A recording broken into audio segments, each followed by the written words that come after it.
Assalamualaikum warahmatullahi wabarakatuh.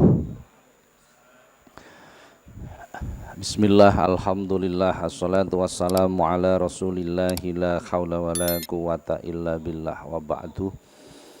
Para jamaah, alhamdulillah siang hari ini kembali kita dipertemukan Allah di majelis yang penuh dengan keberkahan ini.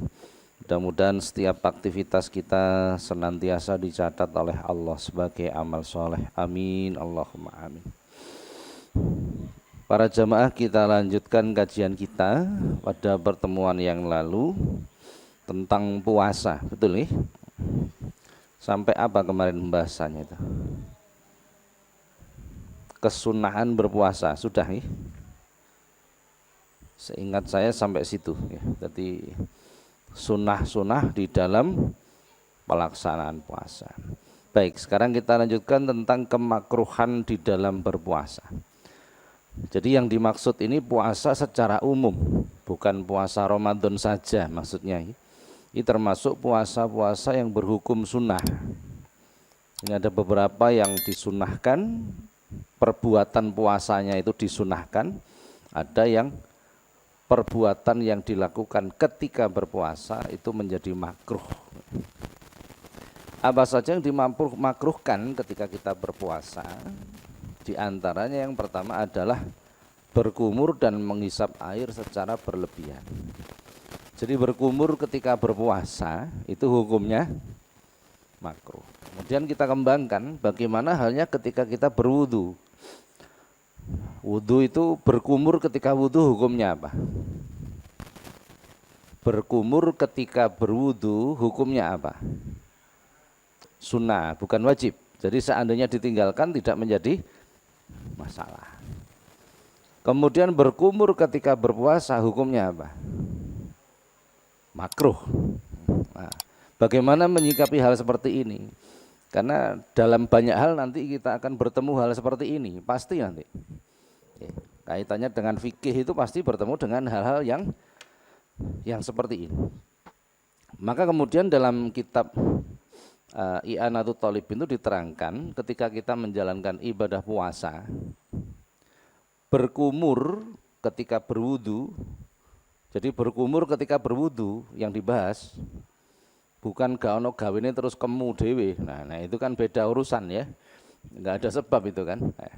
Berkumur ketika berwudu, manakala kita lakukan itu pagi hari, itu masih berhukum sunnah. Manakala itu kita lakukan setelah tengah hari atau zuhur, maka itu berhukum makruh. Itu menjadi hukum makruh. Kenapa begitu? Karena ketika puasa itu telah dilakukan dan telah berjalan, untuk pagi itu biasanya gorokane durung garing, betul enggak? Betul enggak? Engko nek wis awan mulai sehingga menjadi dimakruhkan. Menjadi nek isuk panjenengan wudu itu masih mendapatkan kesunahan untuk berkumur. Tapi mengko nek awan berubah menjadi makruh. Jadi fikih itu seperti itu. Jadi fikih itu tidak boleh tidak berubah. Harus berubah mengikuti keadaan. Jadi kadang orang kalau tidak memahami fikih itu dianggap piye hukum kok gonta-ganti gitu. Seolah-olah kan begitu kan. Padahal ya memang harus begitu. Memang harus begitu. Ono wong gak poso Ramadan, boleh ndak? Boleh ndak? Ya ndelok sebabnya dhisik kan begitu kan. Nah, maka hukum itu akan selalu berubah. Jadi contohnya seperti itu. Baik. Jadi berkumur dan menghisap air itu termasuk perbuatan yang makruh.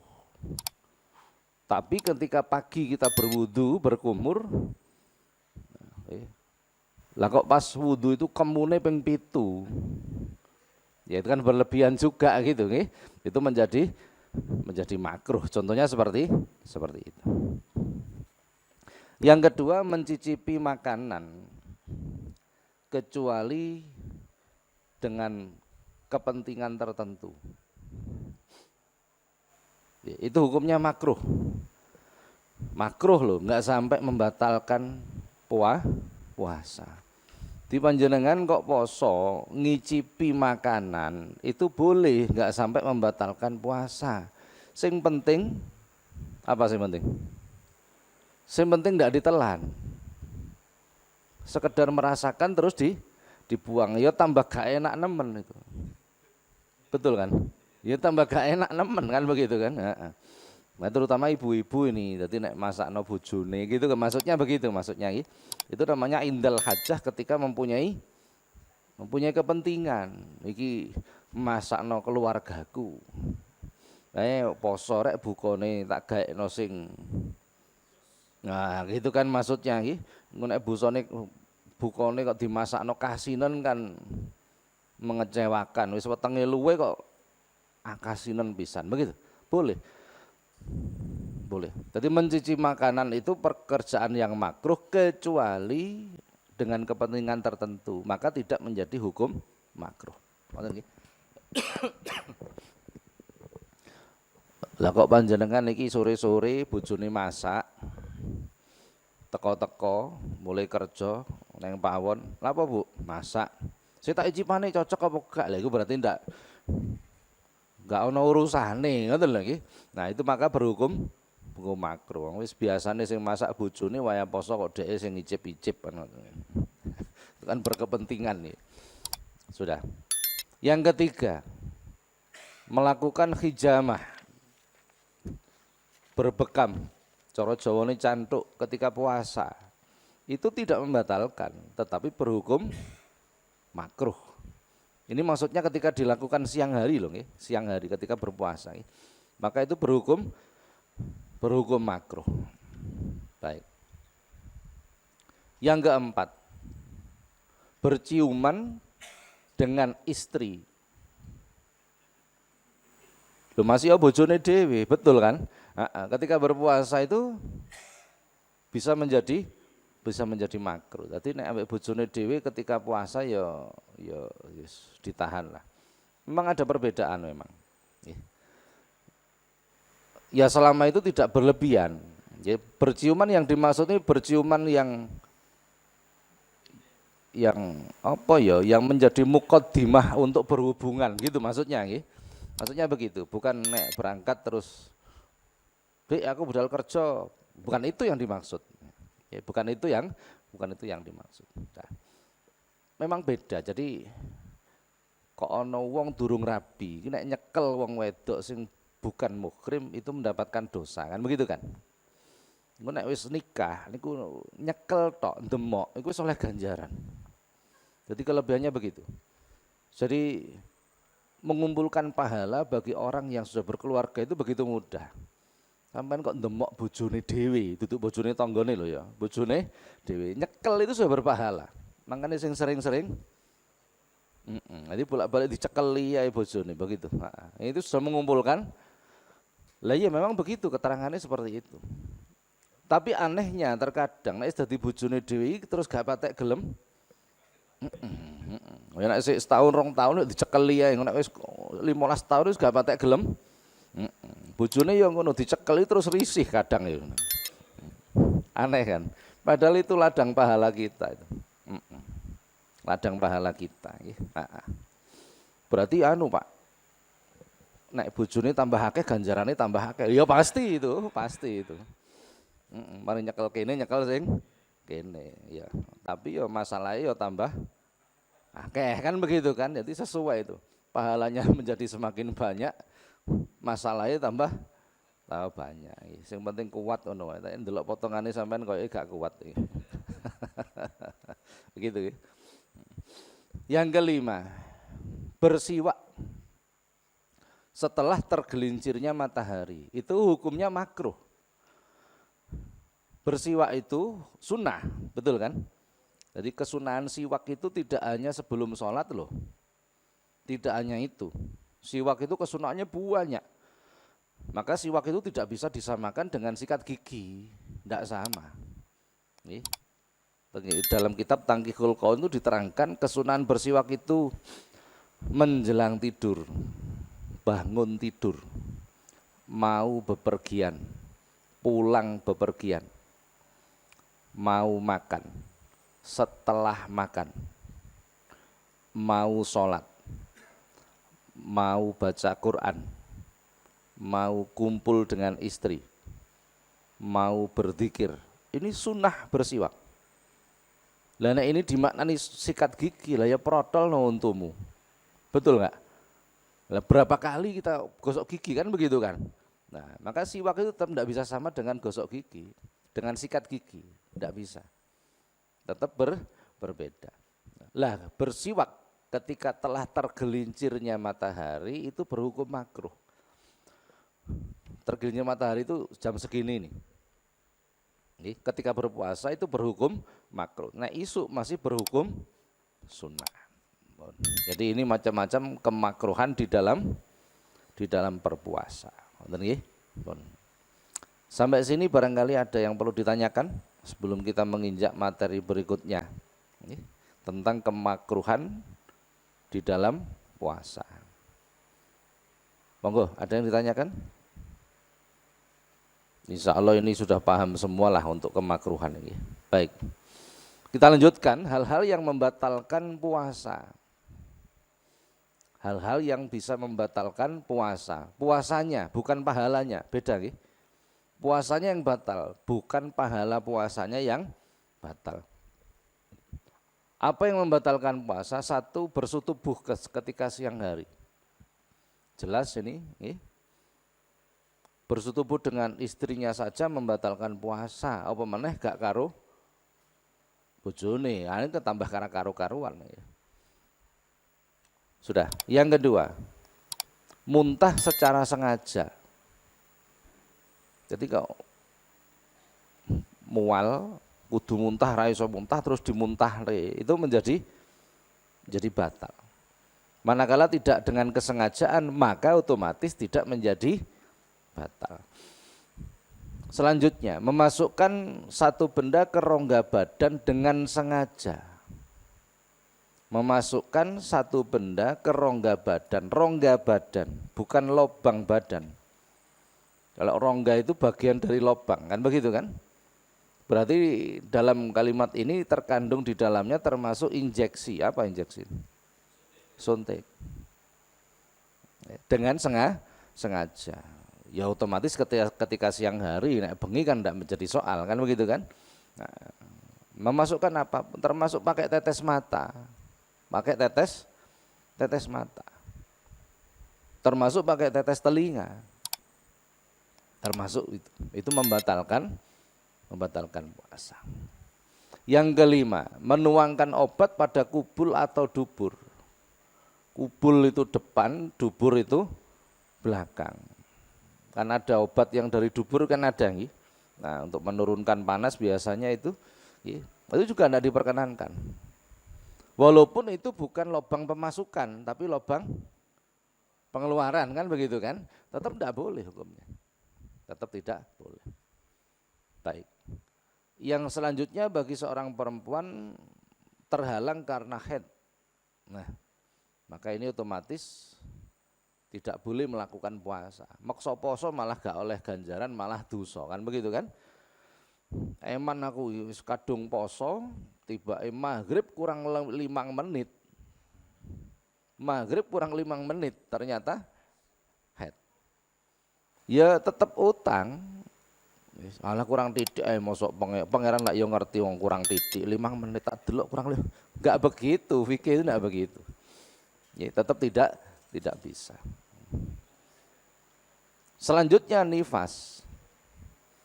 Ini panjenengan kok istrinya habis melahirkan wiladah, maka tidak diperbolehkan untuk berpuasa. Selanjutnya gila. Apa gila itu? Edan. waras, dilala waras, normal, poso oleh seminggu, jam 09.00 bengi, jam 09.00 esuk gendenge teko. Pancen kumat-kumaten. Maka saat itu menjadi batal. Nggih, menjadi batal. Kan ana wong iki gendenge kumat-kumatan kan ono iki. Nah, itu menjadi batal puasanya. Maka tercatat dia berhutang puasa. Walaupun mungkin gendenge teko itu mung 5 menit. Hanya 5 menit terus sembuh. Sudah tidak bisa, sudah batal itu. Itu sudah menjadi batal. Yang terakhir riddah. Riddah itu keluar dari Islam, murtad. Ini jelas kalau ini. Maka otomatis ibadah apapun yang dilakukan menjadi tidak sah. Sudah. Baik. Sampai sini barangkali ada yang perlu ditanyakan tentang hal-hal yang membatalkan puasa. Monggo barangkali ada yang ditanyakan. Silakan. Assalamualaikum warahmatullahi wabarakatuh. Waalaikumsalam. Ada 2 pertanyaan. Kalau yang injeksi tadi, kalau kita sakit atau saat vaksin itu apakah diperbolehkan? Kalau kita Saat sakit atau saat vaksin. Terus yang kedua itu saat kita nggak sengaja kemasukan air di telinga, terus kita kan harus masukkan lagi ke air ke telinga biar keluarkan itu. Itu apakah masih batal? Oh iya. Terima kasih. Assalamualaikum warahmatullahi wabarakatuh. Waalaikumsalam warahmatullahi wabarakatuh. Bagaimana hukumnya ketika kita puasa kemudian kita injeksi karena sakit atau vaksin, begitu yang dimasukkan. Apakah itu membatalkan puasa? Iya. Kalau pertanyaannya apakah boleh vaksinnya, ya boleh saja. Tapi kalau ditanya kedudukannya puasa bagaimana, ya otomatis batal puasanya. Karena termasuk memasukkan sesuatu ke dalam rongga tubuh kita. Gitu nggih. Lah nek ngono kan penak wae. Engko poso karo diinfus. Ya penake gak ono lemes wong diinfus terus gitu maksudnya kan. Contohnya begitulah, contohnya seperti kalau bertanya apakah boleh ketika kita berpuasa kemudian kita diinjeksi karena sakit atau divaksin, ya boleh, tapi puasanya tetap batal, begitu maksudnya. Yang kedua, apa tadi yang kedua? Oh, telinga. Bagaimana dengan telinga kemasukan air, kemudian untuk mengeluarkan itu kan dimasuki air lagi, dimasuki air terus diwalik kan begitu biasanya. Memasukkan air yang kedua, kemasukan air yang pertama itu kemasukan tanpa ada kesengajaan. Yang kedua memasukkan air dengan sengaja itu kan tidak dengan maksud memasukkan air, tapi dengan maksud mengeluarkan, karena kita telah mengetahui bahwa di telinga kita ada sumbatan, telah tahu kita dan sudah menjadi kebiasaan dan difahami cara mengeluarkan air dari telinga seperti itu, maka itu bukan kategori membatalkan, membatalkan. Tapi nek orang ono gawene terus, nah kan gitu, contohnya begitu nih. Nah, gitu. Baik, ada yang lain mungkin? Ya, apa itu? Istinsak dan istinsar. Nah, bagaimana dengan memasukkan ke rongga hidung? Kan begitu kan? Apakah itu kategori membatalkan puasa? Tidak, itu masuk di makruh yang bagian pertama tadi. Istinsak dan istinsar. Jadi menghisap air dengan hidung kemudian istinsar ini nek basa Jawane digebresno. Bahasa Indonesianya apa? Bahasa Indonesianya apa? Angel kan? Berarti digebresno ya angel bahasa Indonesianya, pokok gitulah. Itu masuk pada bagian yang makruh. Gitu nggih. Apa meneh kok dibanterno oleh istinsak sampai mlebu gorokan, wah tambah karu-karuan.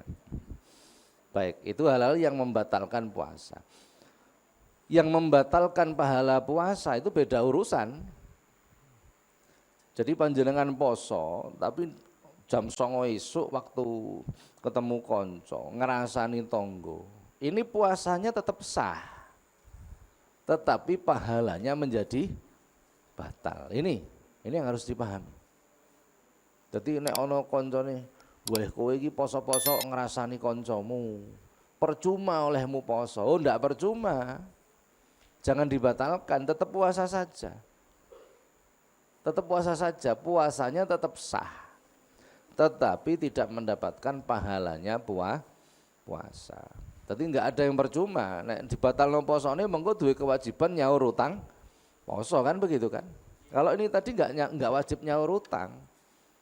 Enggak wajib nyaur utang, hanya pahalanya yang menjadi berkurang atau hilang. Ini yang harus kita pahami. Karena inti puasa itu adalah mujahadatun nafsi.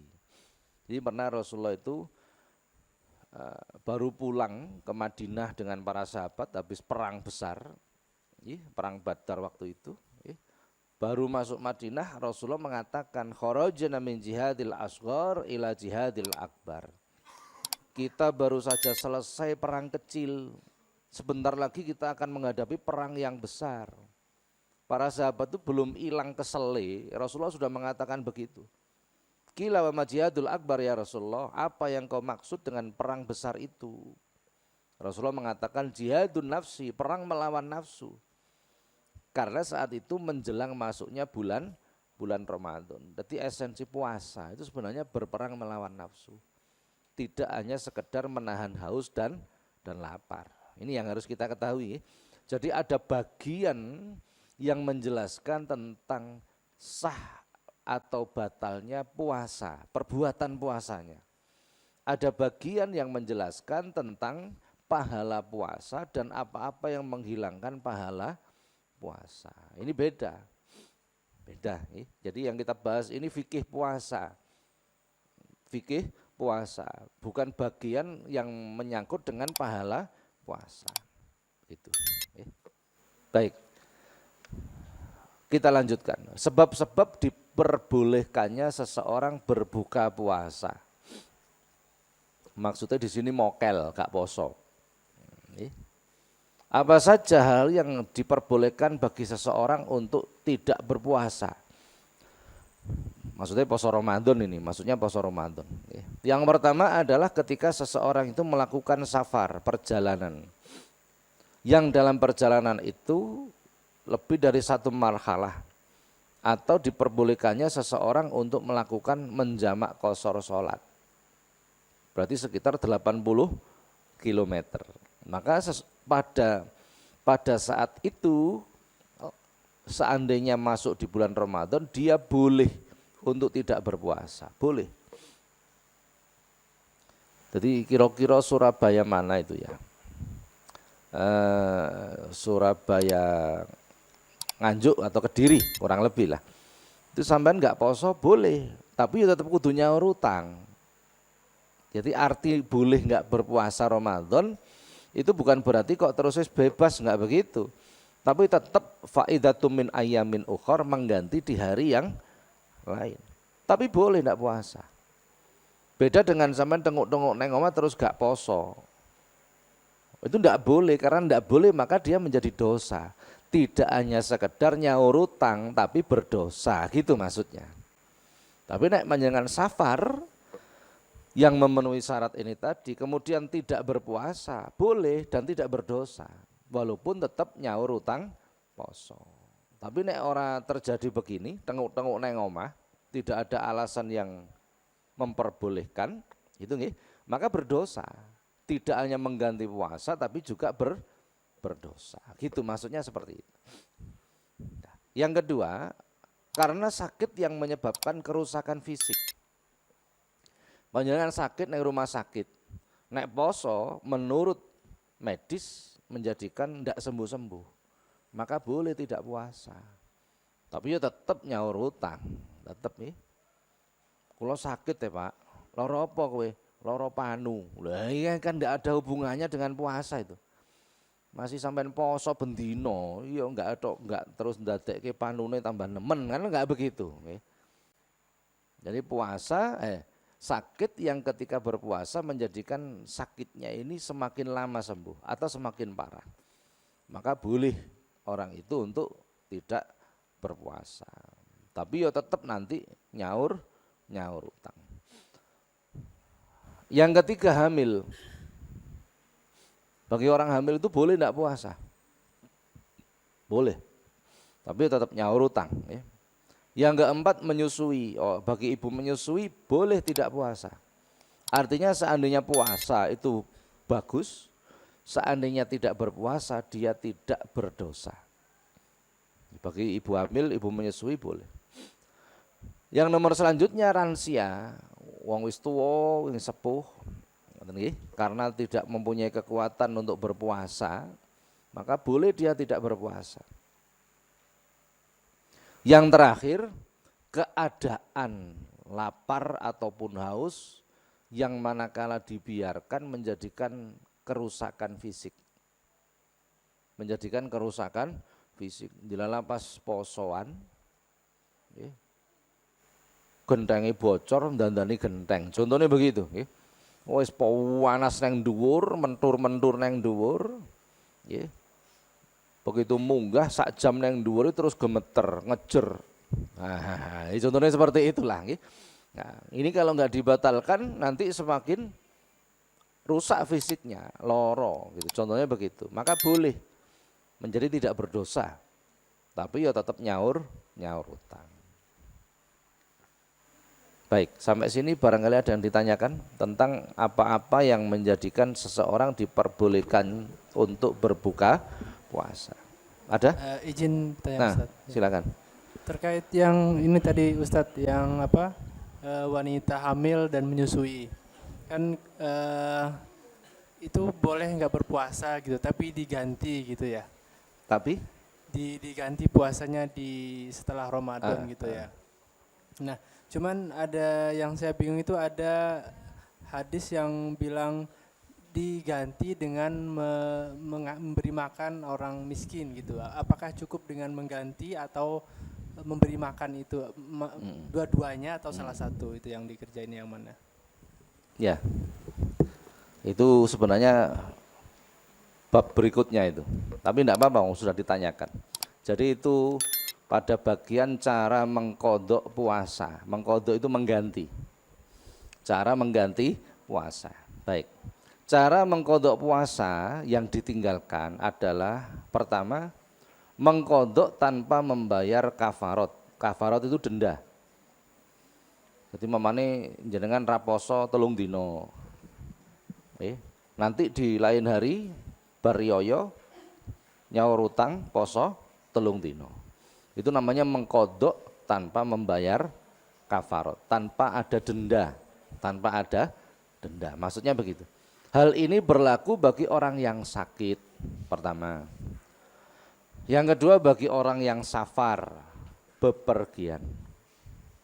Yang ketiga bagi wanita hamil atau menyusui yang khawatir manakala kesehatannya terganggu. Perhatikan kalimatnya.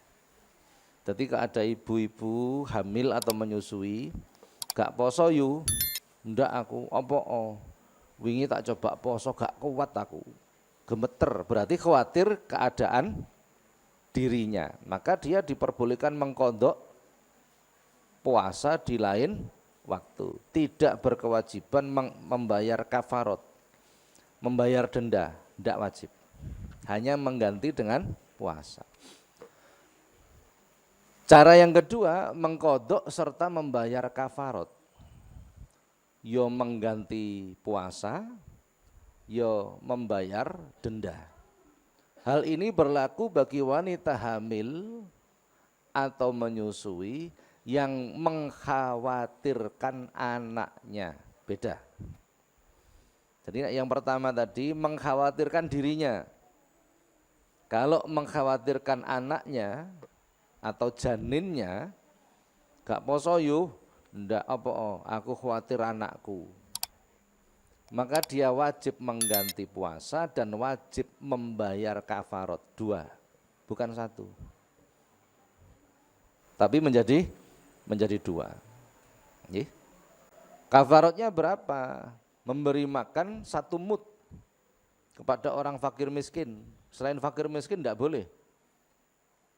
Yatim tidak boleh. Yatimnya fakir, itu bukan masuk yatim, itu masuk fakir gitu. Nah, memberi makan fakir miskin sehari yang ditinggalkan sebanyak 1 mud. Jadi beda ya. Jadi kalau khawatir dirinya, dia hanya diberi kewajiban mengganti puasa. Kalau khawatir tentang anaknya, maka menjadi dua, mengganti puasa dan membayar denda. Begitu. Pun. Itu bagi wanita hamil atau menyusui yang khawatir tentang anaknya.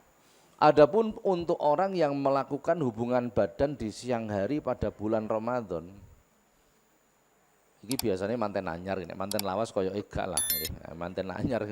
Ngene nek sampean mantu sakno aja mepet karo bulan. Tapi tahun kemarin saya pernah Ramadan minggu pertama asar saya diminta untuk khutbah nikah. Poso-poso. Akad nikah, waktune asar. Kula ya karo batin gak wani ngomong kula. Kaya iki mantu paket hemat. Mantu paket lah ngundang uang waya poso. Iki piye karepe? Ya wis. Ya boleh-boleh saja. Apa enggak boleh Pak akad nikah dilakukan di bulan Ramadan? Ya boleh-boleh saja. Kan bulan Ramadan itu bulan yang sayyidul suhur, bulan yang terbaik, boleh. Cuman tingkat resikonya tinggi. Bagi siapa? Bagi mantene iku mau. Banter-banter. Apa banter-banter itu kan ya. Lah kok ternyata enggak iso ngempet awan-awan. Alasannya gak sengaja, ono gak sengaja barang ya mesti sengaja lah. Bagi orang yang melakukan hubungan badan di siang hari pada saat Ramadan, maka kafaratnya, dendanya adalah memerdekakan budak perempuan yang mukmin. Tidak mungkin kan? Tidak nemu budak kita. Ya. Manakala tidak mampu maka dendanya adalah puasa 2 bulan berturut-turut. Berturut-turut loh, 2 bulan berturut. Ramadan naik ngoyo 2 bulan kan begitu. Tidak mungkin juga lah ini. Ya. Kalau masih tidak mampu maka memberi makan 60 orang miskin. Boleh dilakukan dicicil, sehari memberi 1 mud, selama 2 bulan, berarti 60 hari.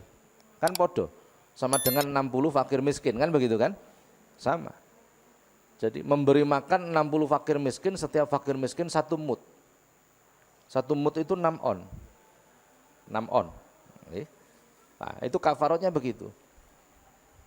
Saya pernah ada orang itu konsultasi, Pak ngapunten kula badhe matur. Kula Ramadan dek wingi nggadah utang poso. Lho kok utang poso piye? Nggih kula awan-awan kumpul karo bojo. Terus kula niki kedah nyaur utang ya. Lho gak nyaur utang ngono.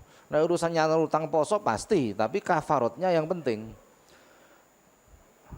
Kafaratnya. Berarti memberi makan 60 fakir miskin, setiap orang 1 mud. 1 mud itu 6 on, berarti 6 on kali 60 berapa itu? 360 on. Betul enggak? 360 on itu berapa kilo kira-kira? Hitungan dewe lah, itu dendanya, itu kafaratnya. Itu kafaratnya. Sudah. Yang ketiga, memberikan makan untuk orang miskin sebanyak 1 mud sebagai ganti untuk 1 hari puasa yang ditinggalkan. Ini berlaku bagi orang yang sakit, yang seolah-olah harapan sembuhnya kecil, atau bagi lansia yang benar-benar sudah tidak sanggup melakukan puasa, atau bagi lansia yang sanggup, tubuhnya masih kuat berpuasa tapi pikun. Maka sehari yang ditinggalkan dia harus membayar kafarat 1 mud 6 on kepada orang miskin. Begitu. Jadi ada beda-bedanya.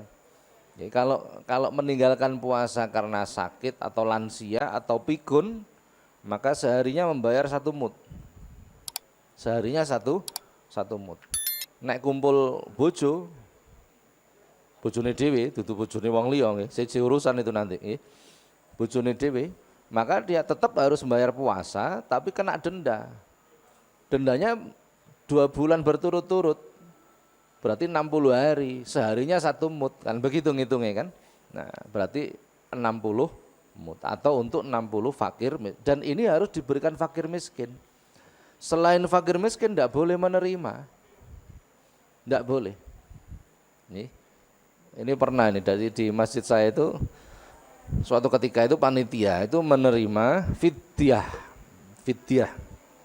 Jadi orang-orang yang sudah tua yang tidak mampu puasa membayar fidyah. Datang ke panitia, ke amil, terus ngomong, Pak, ini fidyah orang tua saya. Orang tua saya tidak puasa selama 1 bulan, anggaplah 30 hari. Ini fidyahnya orang tua saya. Dilala panitia ra paham. Bedane fitrah karo fidyah tidak paham. Dianggap sedino tetap 2,5 kilo. Ini kan masalah itu. Padahal beda. Untuk fidyah itu 1 hari 1 mud atau 6 on. Dan untuk fidyah tidak boleh diberikan kepada amil sabilillah, ibnu sabil, gharim, tidak boleh. Khusus fakir miskin. Itu perbedaannya. Itu perbedaannya. Baik, sampai sini mungkin ada pertanyaan. Jadi tadi bagi ibu yang menyusui atau hamil, kalau dia khawatir tentang dirinya, dia hanya wajib mengqadha puasa. Tapi kalau khawatir tentang anaknya, dia 2, wajib mengqadha puasa dan membayar denda tadi. Jadi enggak bisa, denda saja enggak bisa. Enggak kuat, enggak cukup. Kecuali bagi perempuan yang sakit, yang kemungkinan sembuhnya kecil, lah itu baru boleh bayar fidyah saja. Baru boleh bayar fidyah saja. Begitu. Jadi untuk ibu-ibu yang hamil itu tetap harus membayar, tetap harus mengqadha puasa. Tetap harus begitu. Kapan mengqadha puasanya, Pak? Ya ketika selesai. Hamil 9 bulan, gak poso. Berhamil menyusui 2 tahun, gak poso meneh, kan begitu kan? Kita asumsikan seperti itu. Apakah boleh kemudian di tahun keempat mengqadha puasa Ramadannya selama 3 tahun ini? Boleh, dan memang harus begitu. Jadi enggak harus di tahun depan, enggak harus di tahun depan. Baik, sampai sini mungkin ada pertanyaan tentang bagaimana nyaur utang poso gitu kan? Ada pertanyaan?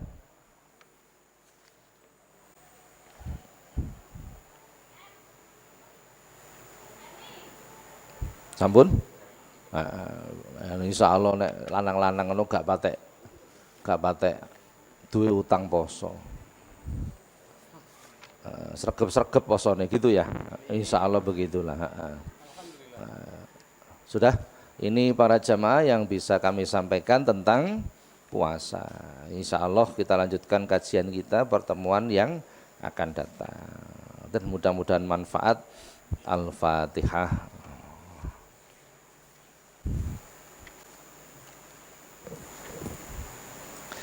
Assalamualaikum warahmatullahi wabarakatuh.